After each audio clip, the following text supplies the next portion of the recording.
You not know you about that life.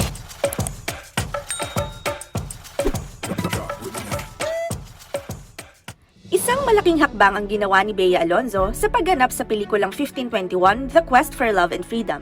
Ang pelikulang ito ay nagpapakita ng isang makulay at makasaysayang kwento na nag-angat sa kulturang Filipino sa international movie scene.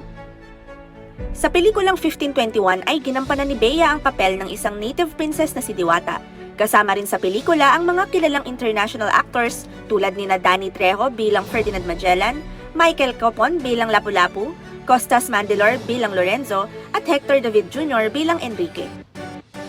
Ang pelikula ay naglalayon na ilahad ang istorya ng pagtuklas ni Ferdinand Magellan sa Pilipinas at ang pag-usbong ng pag-ibig at kalayaan sa panahon ng kolonyalismo.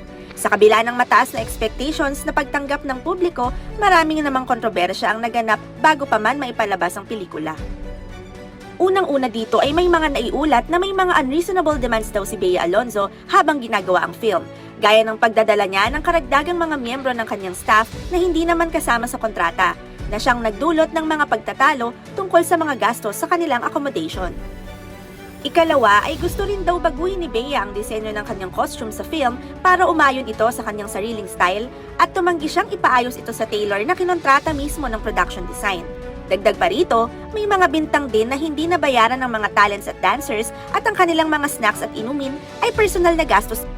At hindi pa natatapos dyan ang mga pagsubok na hinarap ng pelikula na hindi umano'y kakaunting tao lamang ang dumalo sa isang special screening nito sa Amerika noong October 3, 2023, kung saan sabayang ipinalabas din ito sa 200 na sinihan sa buong Amerika.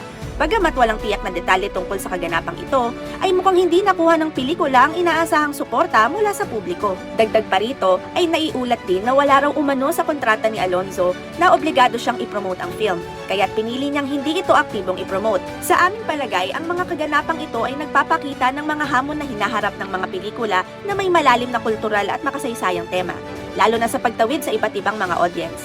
Sa kabila ng mga pagsubok, patuloy pa rin ang pagtanggap at paghanga ng mga manonood sa talento at husay ni Bea Alonzo at sa kanyang determinasyon na maghatid ng makulay at makubuluhang kwento sa isang mas malaking entablado. Sa pagkakaroon ng mga pelikulang tulad ng 1521, ay muling binubuksan ang pagkakataon para sa mas maraming Filipino artist na ipakita ang kanilang talento at maghatid ng mga kwento na may kahulugan sa buong mundo.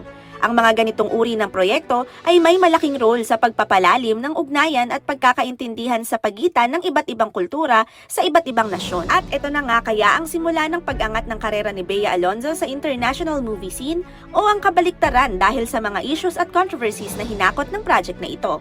Please let us know through the comment section below.